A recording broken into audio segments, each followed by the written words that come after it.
नमस्कार दोस्तों, मैं विनय शर्मा, वास्तु एक्सपर्ट और एस्ट्रोलॉजर, आप सभी का अपने चैनल में बहुत बहुत स्वागत करता हूं और आशा करता हूं कि आप सब स्वस्थ होंगे, सुरक्षित होंगे।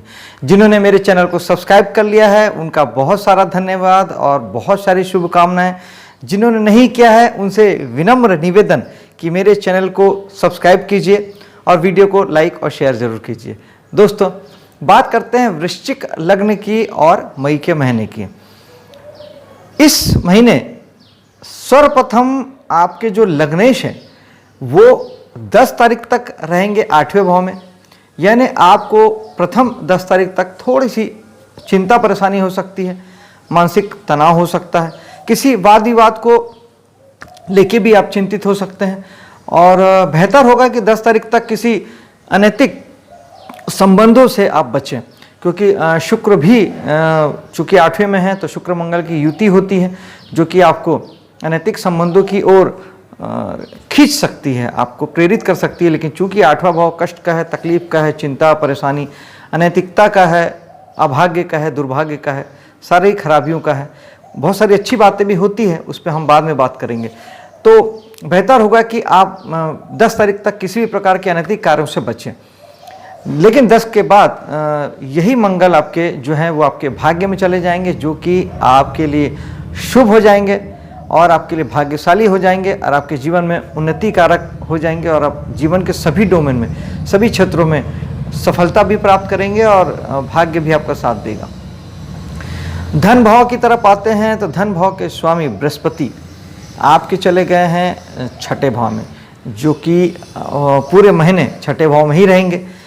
तो 6ठे भाव के बृहस्पति आपको धन जॉब सेक्टर से देंगे। जो लोग नौकरी करते हैं, सर्विस देते हैं, सरकारी प्राइवेट नौकरी करके देते हैं या किसी भी प्रकार से आप कंसल्टेंसी देते हैं, तो आपको वहाँ से अच्छे धन की प्राप्ति हो सकती है।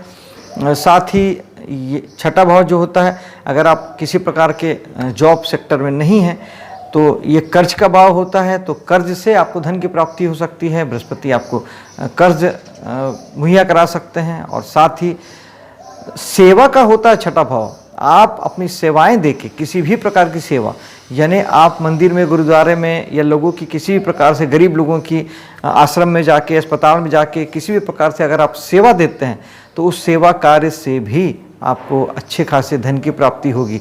वहाँ से नहीं होगी जहाँ आप सेवा कार्य दे रहे हैं, वो प्रकृति देगी, ब्रह्मांड देगी, ईश्वर देंगे। आप सेवा कार्य से जुड़िए, पैसा आपको आएगा। बात करते हैं तीसरे भाव की, पराक्रम की। पराक्रम के स्वामी शनि 4थे भाव में चले गए हैं, जो कि उनकी मूल त्रिकोण राशि है। शनि बलवान हो गए वहाँ जाके, तो यानी आपका पराक्रम भी काफ़ी इफेक्टिव होगा। बहुत सारी मेहनत, बहुत सारा पराक्रम आप करने वाले हैं। विशेष तौर पे ये साहस, पराक्रम बहुत हद तक आप अपने घर के लिए बहुत सारे एफर्ट आप लगाने वाले हैं, घर के लिए ध्यान देने वाले हैं। अपना नया घर बना सकते हैं, पुराने घर को रिनोवेट कर सकते हैं और इस प्रकार की ऊर्जा अपने निजी परिवार में आपकी ऊर्जा लग सकती है। इस तरह की चीज़ों में आप काफ़ी हद तक अपनी ऊर्जा लगा सकते हैं। 4थे भाव में आते हैं, जहाँ हमने बात की कि शनि ऑलरेडी यहाँ पे स्व राशि के मूल त्रिकोण राशि में होकर बैठे हैं। शनि हो गए बलवान, आपके भाव को निश्चित ही वो बलवान कर देते हैं, यानी निश्चित ही आप प्रॉपर्टी से बलवान होंगे, वाहन से बलवान होंगे, निजी परिवार से बलवान होंगे। शनि सबको बना के रखेंगे, आपका परिवार बना रहेगा, स्टिल सारी चीज़ें रहेगी। लेकिन कहीं ना कहीं शनि नैसर्गिक दुख के कारक हैं, और वो दुख कब देते हैं?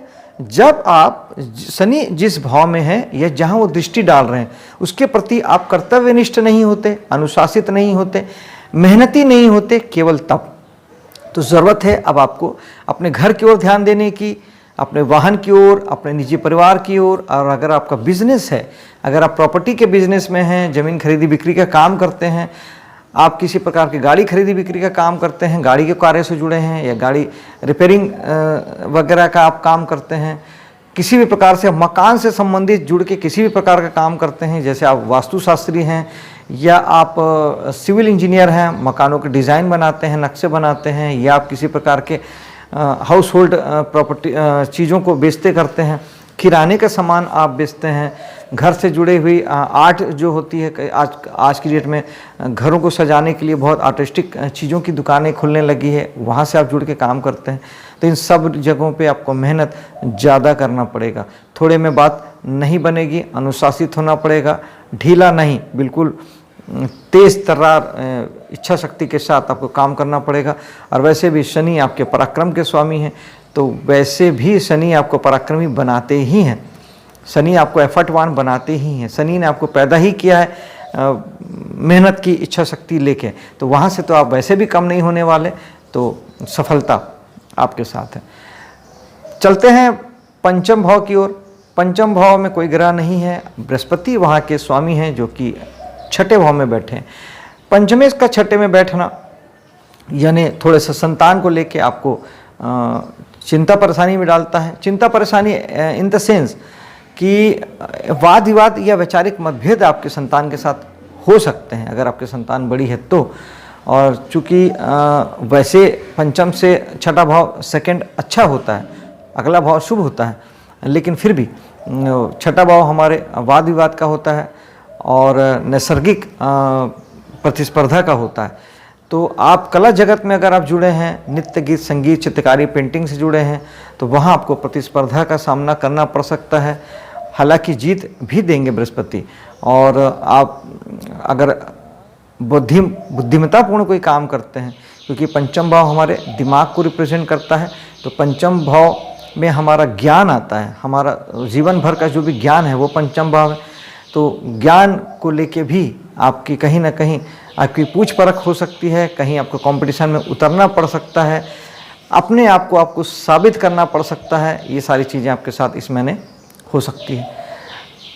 संतान के लिए आपको थोड़ा सा ध्यान देने की भी आवश्यकता है।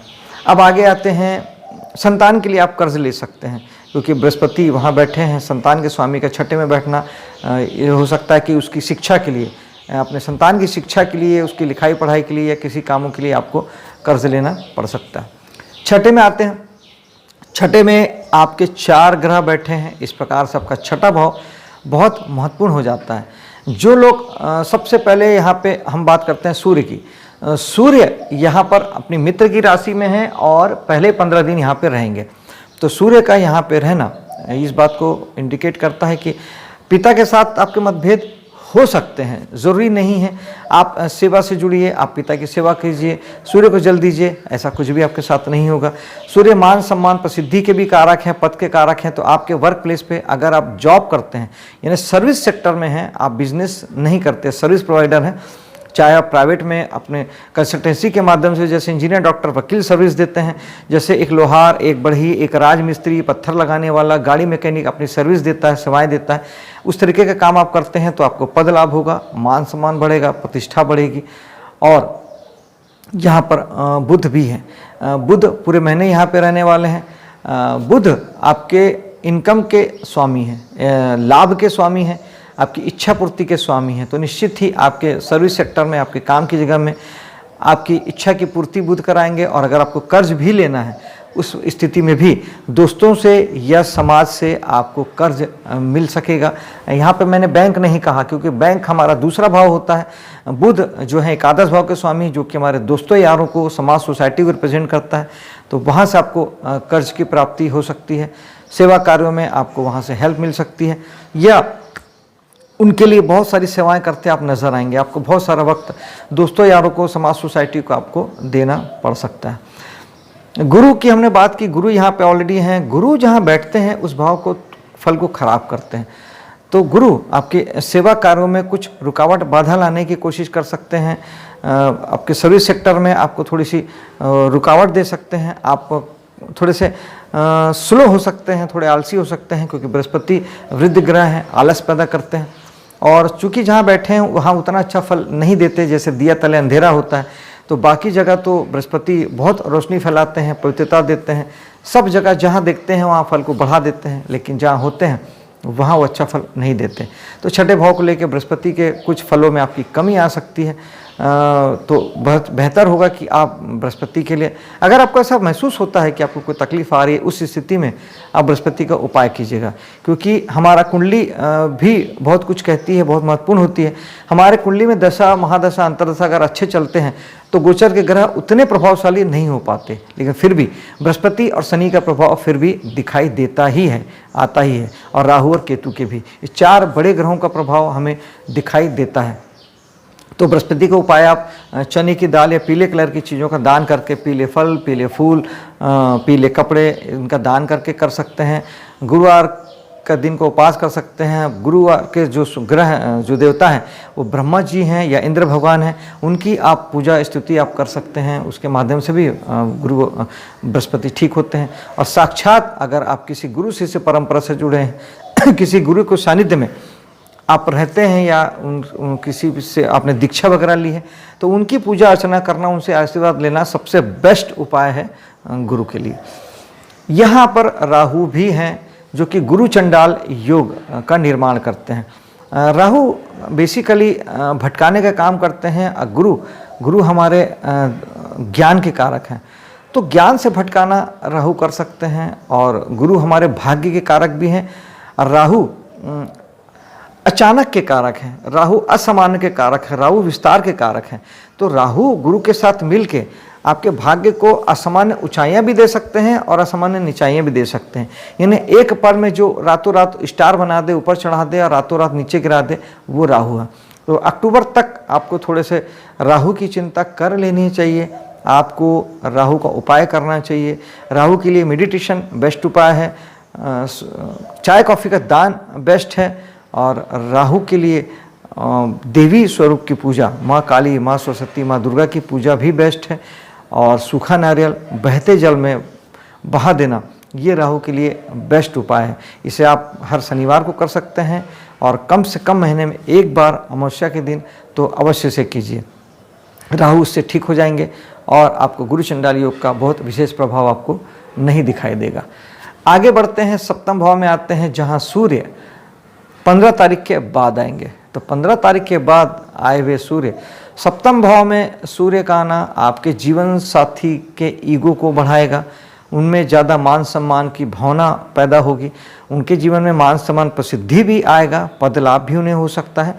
लेकिन आपके साथ थोड़े से आपको ऐसा लग सकता है कि आपके जीवन साथी में अहंकार का प्रादुर्भाव हो गया है, और आप थोड़े से चिंतित हो सकते हैं इस बात को लेके।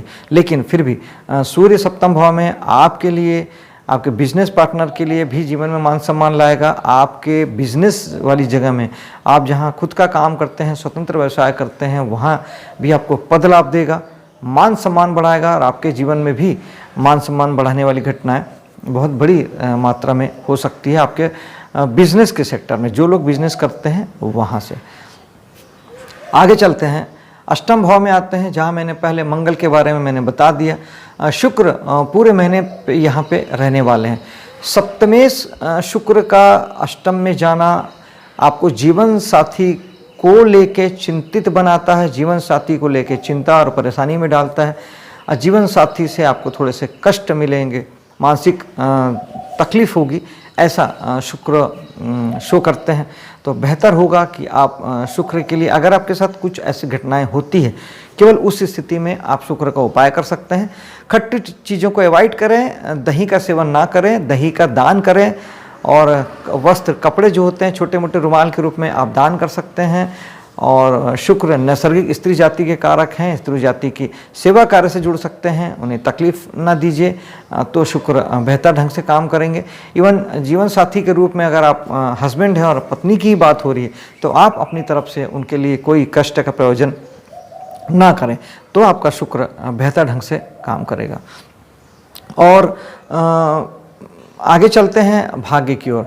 भाग्य के बारे में मंगल जो कि यहाँ 10 तारीख के बाद आएंगे, निश्चित ही आपके लिए शानदार भाग्य का निर्माण करेंगे। और जीवन के सभी क्षेत्रों में आप बहुत अच्छे ढंग से आगे भी बढ़ पाएंगे, और आपको भाग्य का साथ भी मिलेगा, क्योंकि लग्नेश हैं। हेल्थ बहुत अच्छी हो जाएगी। आप उच्च शिक्षा से जुड़ सकते हैं, हायर एजुकेशन आप ले सकते हैं। हायर एजुकेशन के लिए पढ़ने जो बच्चे पढ़ रहे हैं उन्हें बाहर जाने का अवसर मिलेगा। पिता के सेहत में सुधार होगा, पिता का साथ आपको मिलेगा और धर्म कर्म के कामों में आपकी आस्था होगी, धार्मिक यात्रा हो सकती है। जो लोग किसी भी प्रकार से धर्म के कामों से जुड़े हैं, मंदिर आदि संचालित करते हैं, कोई सामाजिक संस्था, धार्मिक संस्था संचालित करते हैं, किसी भी प्रकार के आप धर्म के कामों में जुड़े हैं, तो वहाँ आपको बहुत अच्छा बेनिफिट मिलेगा, बहुत अच्छे जीवन में आप आगे बढ़ पाएंगे। दसम भाव में आते हैं, दसम भाव में सूर्य वहाँ के स्वामी हैं, तो उस पर हम पहले ही बात कर चुके हैं। दशमेश का छठे में बैठना सर्विस सेक्टर में आपको काफ़ी हद तक आगे बढ़ाता है, सफलता देता है, मान सम्मान प्रसिद्धि देता है। लेकिन चूँकि दसम भाव दशमेश हमारा कर्म है और छठा भाव वाद विवाद भी होता है, वैचारिक मतभेद का भी होता है, तो हो सकता है कि आपके कर्म क्षेत्र में, आपके वर्क प्लेस पर किसी प्रकार के वाद विवाद या केवल पहले 15 दिन आपको किसी प्रकार की दिक्कतों का सामना करना पड़े, वैचारिक मतभेद का सामना पड़े, या फिर आप अपने कामों के लिए कर्ज भी आप लेने की सोच सकते हैं। लेकिन 15 के बाद जब सूर्य सप्तम में आ जाएंगे तब आपका कर्म क्षेत्र बढ़ेगा, क्योंकि सप्तम भाव हमारा दसम से दसम है, तो निश्चित ही आपके कर्म क्षेत्र में मान सम्मान प्रसिद्धि सब कुछ बढ़ेगा, ऊंचाइयां मिलेगी, पद लाभ होगा और जीवन में सफलता की ओर आप अग्रसर होंगे। एकादश भाव के स्वामी बुध छठे में हैं, उसके हम पहले ही बात कर चुके हैं कि बुध आपके लाभ को, निश्चित ही सेवा कार्यों से आपका लाभ ही बढ़ेगा और दोस्तों यारों और समाज के लोगों के माध्यम से आपको काफ़ी सहयोग भी मिलेगा, कर्ज के रूप में भी हो सकता है। और हाँ, वाद विवाद से ज़रूर बचिएगा, क्योंकि छठा भाव हमारे वैचारिक मतभेद का है और समाज और दोस्तों से आपका वैचारिक मतभेद हो सकता है, किसी प्रकार के वाद विवाद की स्थिति बन सकती है, उसे ज़रूर अवॉइड कीजिएगा। और अब आते हैं 12वें भाव पे। 12वां भाव आपके लिए बेहतर है, क्योंकि केतु छठे 8वें 12वें भाव के लिए बड़े अच्छे हो जाते हैं, क्योंकि केतु जहाँ होते हैं वहाँ से आपको डिटैचमेंट देते हैं, विरक्ति देते हैं। तो आपको 12वां भाव आपके खर्चों का है, आपके नुकसान का है, आपके क्राइसिस का है, आपके ब्रेकिंग का है, आपके चीज़ों से अलग होने का है। तो कहीं ना कहीं उन सारी चीज़ों से केतु आपको हटाएंगे। अब वैराग्य किन बातों से देंगे? आप खर्च को लेके वैरागी होंगे, खर्च आपके नहीं होंगे, आप खर्च करेंगे ही नहीं, बहुत ज़रूरी होगा तो करेंगे, नहीं तो आप खर्च नहीं करेंगे। और वहाँ की कष्टों को लेके भी आप वैरागी सा फील करेंगे, यानी आपको अगर कोई कष्ट आ भी रहा है, कुछ आपसे कुछ अलग भी हो रहा है, कुछ आपसे कुछ नुकसान भी हो रहा है, तब भी आप चीज़ों को लेकर तटस्थ बने रहेंगे, आप वैराग्य रखेंगे, आपको तकलीफ नहीं आएगी। लेकिन यहीं अगर आप 12वें भाव से काम करते हैं, आप अगर हॉस्पिटल उद्योग से जुड़े हैं, आप अगर विदेशों से जुड़ के काम कर रहे हैं, विदेशी कंपनी से जुड़ के काम कर रहे हैं, विदेशी कंपनी में नौकरी करते हैं, सैलरी, पैसा, इनकम अगर आपको विदेश से आता है तो 12वां भाव विदेश का है। उस स्थिति में ये केतु आपके लिए कष्टदायक हो जाएंगे, क्योंकि आपको आपके कामों से वैराग्य प्राप्त होगा। तो उससे बचने के लिए आपको केतु का उपाय अति आवश्यक है। उसके लिए बेस्ट तो ये है कि आप कर्म कीजिएगा। जो लोग 12वें भाव से जुड़ के काम कर रहे हैं, उन कामों को करने वालों के लिए केवल ये उपाय है कि आप अपने कामों के लिए केतु बन जाइएगा, साधु बन जाइएगा, योगी बन जाइएगा, कर्म कीजिएगा, फल की चिंता मत कीजिएगा, केवल वर्तमान में रहिएगा, भविष्य की कोई प्लानिंग मत कीजिएगा, केवल कर्म। गीता में जो श्री कृष्ण कहते हैं कि कर्म करो और फल की चिंता मत करो, आपको वो बनना है जब तक केतु आपके 12वें भाव में है। अगर आप 12वें भाव के काम करते हैं तब, तो उस स्थिति में आप, एक तो ये है, और दूसरा आप केतु के लिए एस्ट्रोलॉजिकल उपाय की बात करें तो मेडिटेशन सबसे बेस्ट उपाय है। खट्टे मीठे फलों का दान करना केतु के लिए अच्छा उपाय है। नींबू है, केला है, आम है, और चेक प्रिंट के रुमाल जो हैं वो आप गरीबों को दान दे सकते हैं, वो भी चेक प्रिंट भी केतु का है। और दूसरा, केतु के लिए आप गणेश जी की साधना कर सकते हैं। भगवान गणेश केतु के प्रतिनिधि देवता हैं, आप उनकी साधना करेंगे तो भी केतु जो हैं वो ठीक हो जाते हैं। दोस्तों, आपके लिए मैं ना शुभ हो, सफल हो, इसी कामना के साथ मैं अब आपसे विदा लेता हूं। मेरे वीडियो को लाइक शेयर कीजिएगा, मेरे चैनल को सब्सक्राइब कीजिएगा। मिलता हूं आपसे अगली वीडियो में, तब तक के लिए जय हिंद।